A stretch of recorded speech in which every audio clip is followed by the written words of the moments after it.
thoughts on the matchup tomorrow, Senior Day? Yeah, senior. It's it's obviously not our final home game, but just with it being the weekend, allowing parents and family and friends for RJ, CJ, and Cam to be here to honor those seniors, and can't believe it's already March, and definitely can't believe we're down to the end of the season, the last couple games at home, but excited for those guys in a very difficult in-state rivalry game versus a program and coach and Aaron Fern and players that we have great respect for. I mean, Charlotte's a great basketball program, so big Sunday afternoon. You had a week, not off, but a week to work on yourselves. What did you guys kind of focus on in these 8 days or whatever it was? You always try and approach these bye weeks with a similar approach in terms of, number one, it's for the guys academically to really get a chance to catch up on some stuff with all the traveling. We had one stretch, we were on the road 3 of 4 games, and then we came back versus that game versus UTSA, but we were 3 out of 4 on the road. So academics really, it becomes a priority. Their bodies, nagging injuries, guys that are banged up, you use that time to spend a lot of time with Nate Clark and Colton Susan, our sports performance coach, to try and do that.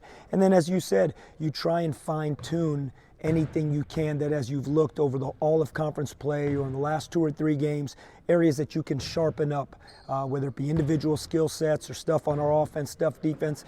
You don't go into a bye week and saying, hey, we're going to become this new team and do a bunch of different stuff.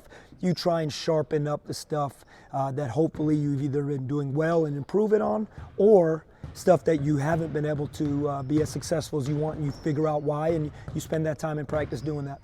You talked about a difficult in-state matchup, tomorrow being Senior Day. Is there any difficulty balancing all of that along with just preparing for the team? I'm not sure if you say difficult. I think the most difficult part is Charlotte. I mean, they're a really good team with a great coach and great players, and we know what their program and team are capable of. So that's always the most difficult thing, is your opponent.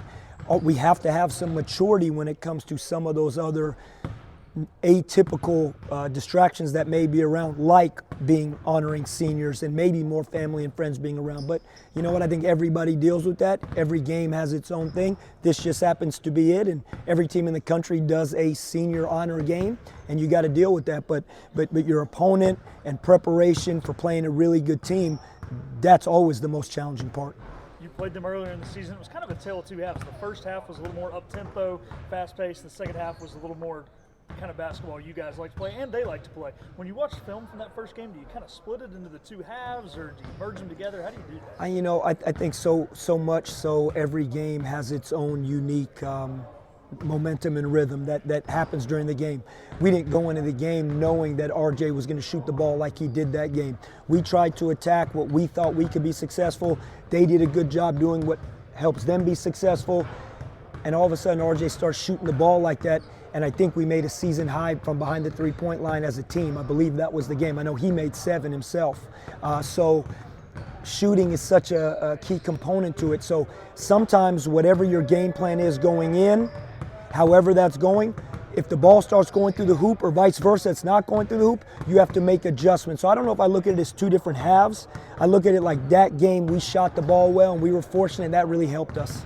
A lot of fans are probably more familiar with CJ and RJ. Just what has Cam meant to this team?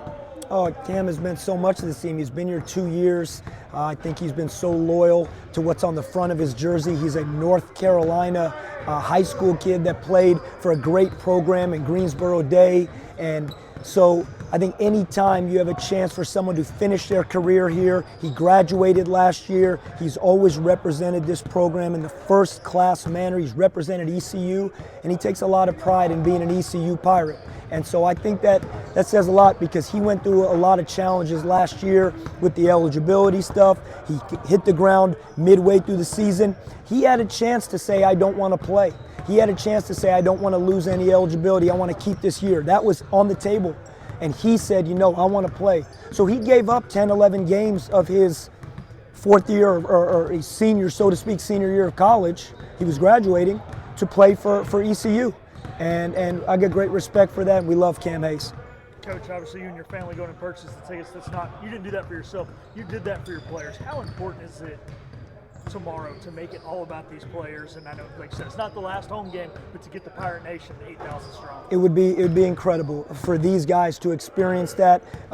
We did that for the purpose of, number one, for these guys, because we really believe they deserve it. Not only RJ, CJ, and Cam as being the second to last time they get to play in this building, but for this ball club, the way they play. This is a resilient, tough team that has laid it on the line all year, whether things have been going well for us or not so well.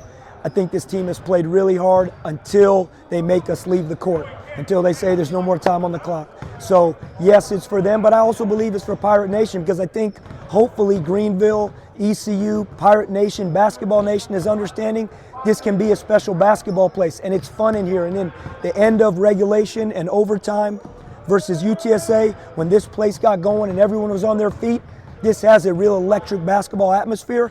And I want as many people in the city of Greenville and this community and basically Pirate Nation to have a chance to experience that. And we got 2 more opportunities, and tomorrow's a big one.